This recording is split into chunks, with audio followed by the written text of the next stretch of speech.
There were thousands of them, stumbling through the muck, their bodies wrecked by whatever had happened here. Their skin was covered in open sores, some of them dripping with something green and slimy. Their faces were sunken, and their eyes were glassy and lifeless, as if they'd all already given up.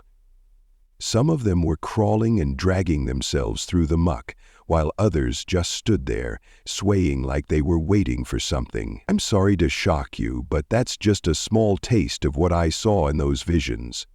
My name is Hannah, and if you or someone you know has a severe food allergy, you know how bad they can be. The patient turned to her roommate.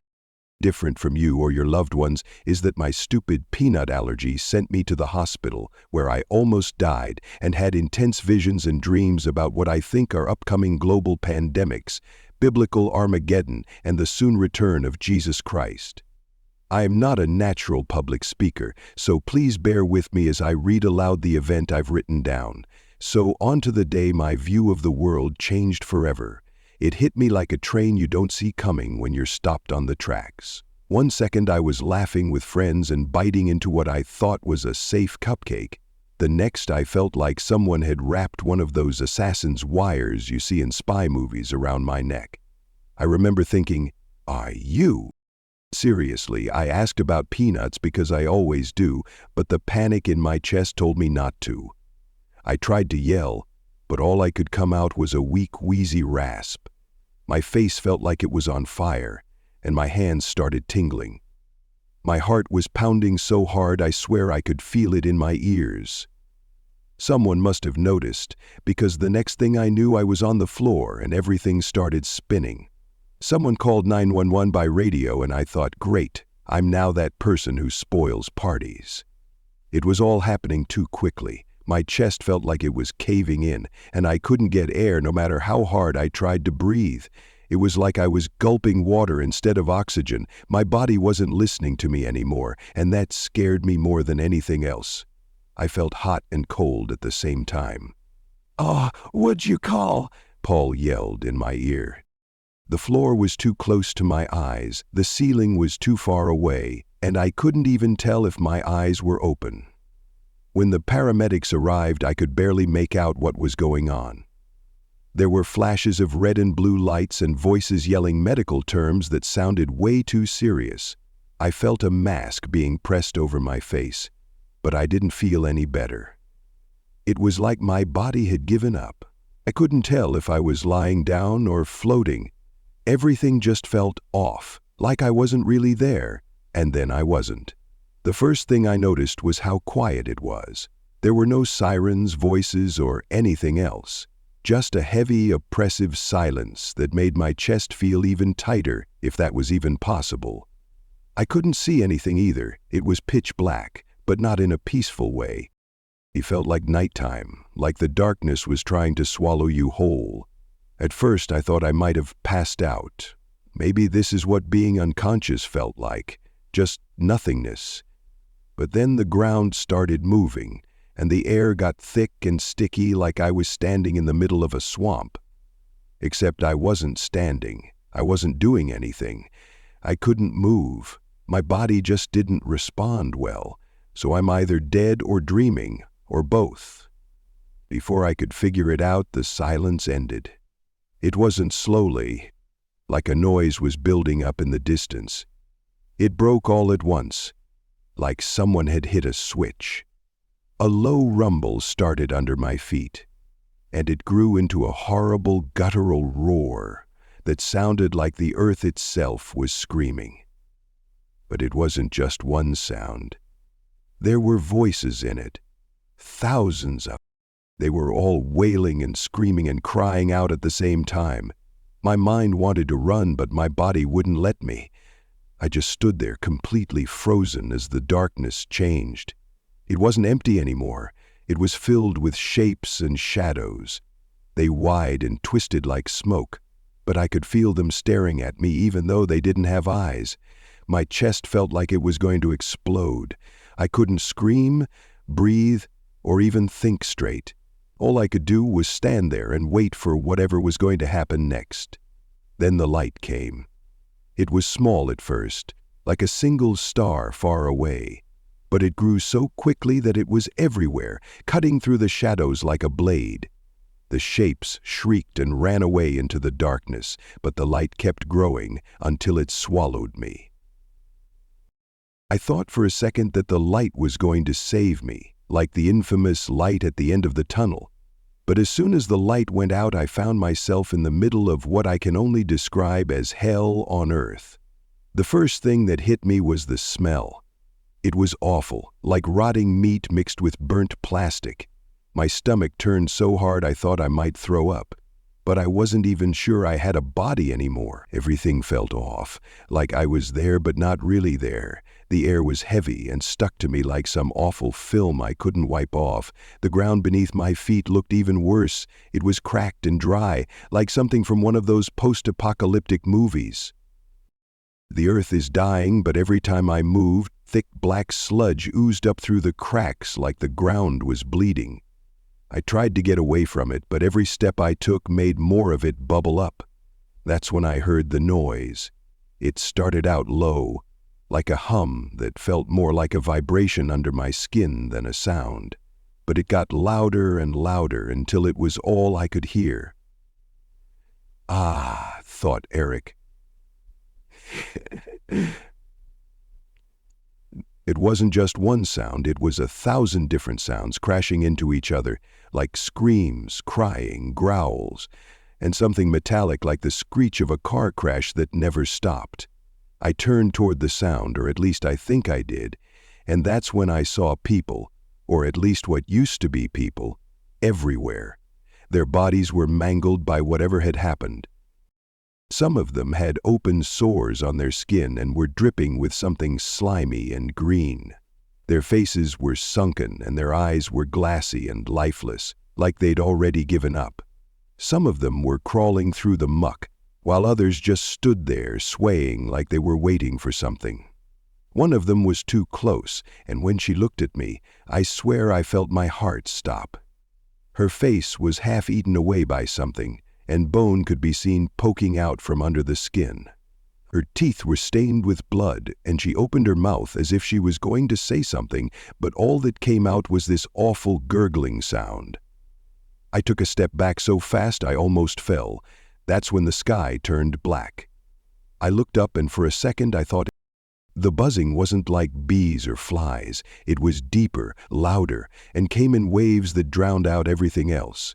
That's when I saw them. Locusts, but not like the ones in nature documentaries.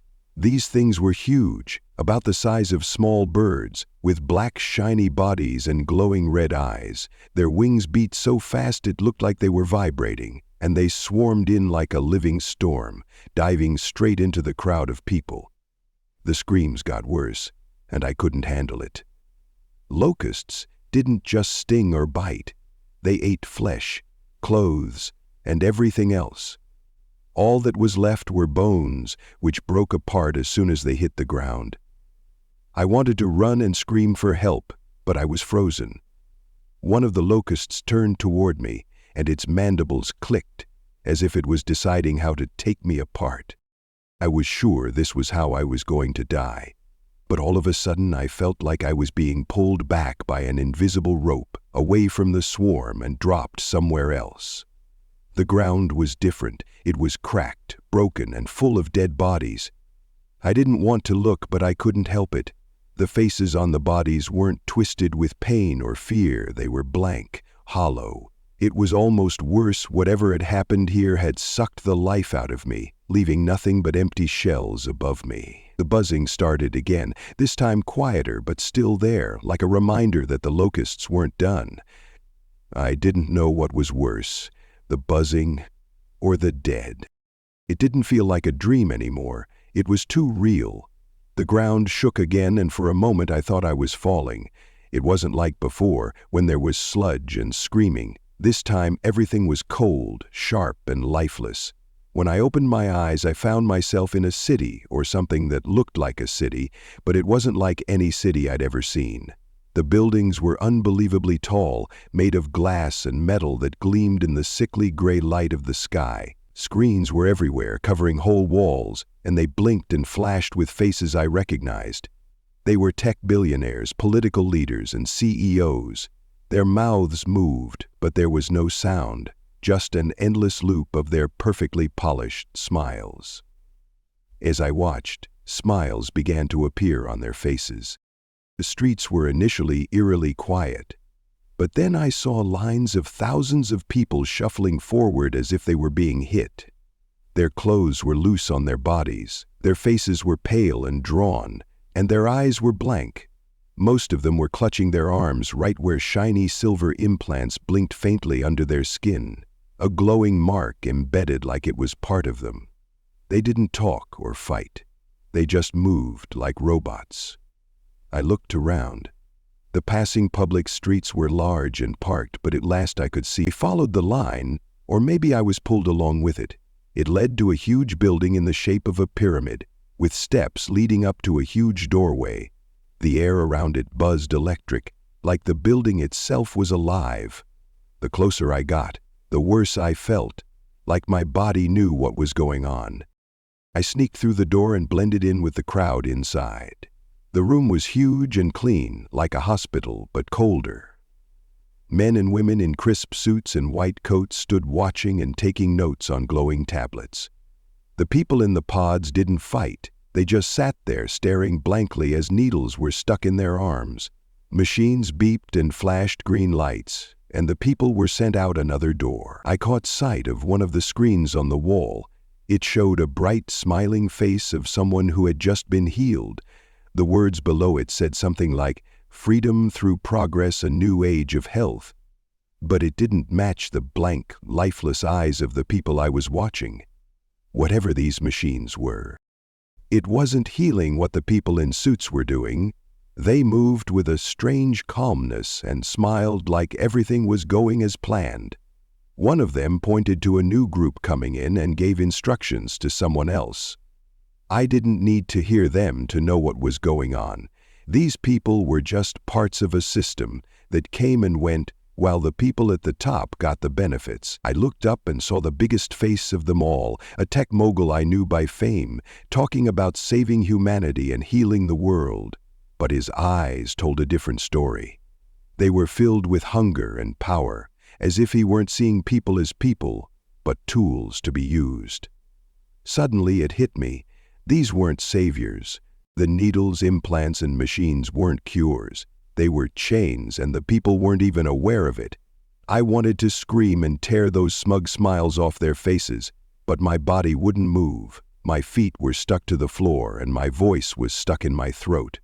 All I could do was watch as more people shuffled in, their heads down, their hope already gone. Above it all, the words on the screen, "Progress requires sacrifice," burned into my vision. Progress requires sacrifice. The words on the screen at the top of the pyramid. Progress requires sacrifice. Burned into my brain. I couldn't stop staring at it, even though my stomach was turning. The words didn't feel like a promise. They felt like a threat. Shuffled around like cattle, too broken to see what was happening and too lost to fight back. The elites, with their perfectly polished faces and smiles, watched it all happen, happy. That's when I felt the hum. It wasn't just in the air, it was under my skin, vibrating in my chest like a second heartbeat. It was getting louder and deeper, like something huge was waking up. The lights flickered, and for the first time the people in suits looked uneasy. They looked around, their smiles shaky and their hands twitching toward their tablets. The hum turned into a roar. And then the light came through the cracks in the walls, the floor, and the ceiling, tearing through the building like it had been waiting for this moment. The people froze, their faces tilted. I turned toward the source, shielding my eyes as the light got brighter and brighter.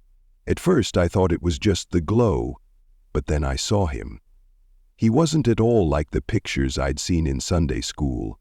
There was no soft halo, no calm, distant stare. He stood tall, strong, and completely commanding.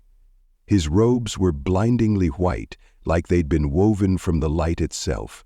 His face was radiant with power and authority, but there was something deeply familiar about him that made me feel like I'd known him my whole life. In his hand he held a simple, unadorned staff, but when he raised it, the whole building shook, and the screen broke, revealing their faces flickering out as sparks fell.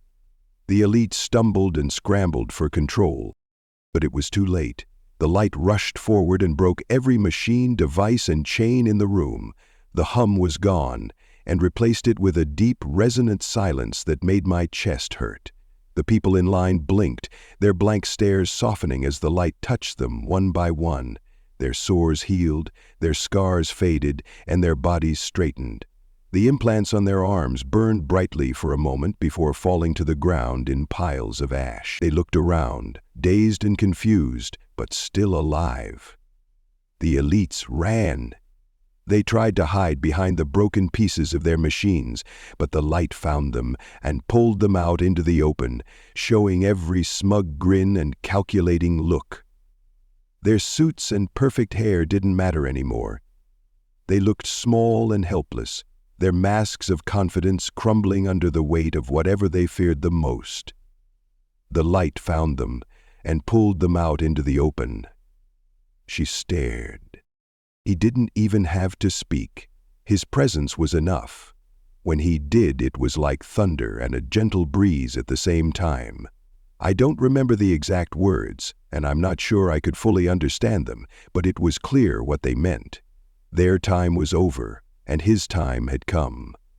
The elite screamed as their towers fell around them, their wealth and power dissolving like sand in the wind. The people stood still and watched as the light destroyed everything the elites had built, everything that was left of their control, and in their place, water started to flow. It started as a trickle, but it quickly turned into a river that covered the room. It was clear, pure, and alive, washing away the blood, ash, and pain. I could feel it on my skin. It was cool and refreshing, and for the first time as I took a deep breath, I could hear the people around me crying. These weren't the usual cries of pain or fear. They were tears of relief, joy, and something deeper than words. They knelt in the water with their faces turned toward him, and I did the same. I didn't mean to, but it just happened. My knees hit the ground, and I bowed my head. For the first time, I felt free. I looked up at him, and his eyes met mine. His were intense, but it was as if he could see every part of me, every thought, every failure, every fear, and still loved me. It was overwhelming, and I wanted to look away, but I couldn't. There was only this deep, unshakable assurance that he had always been there and would always be there.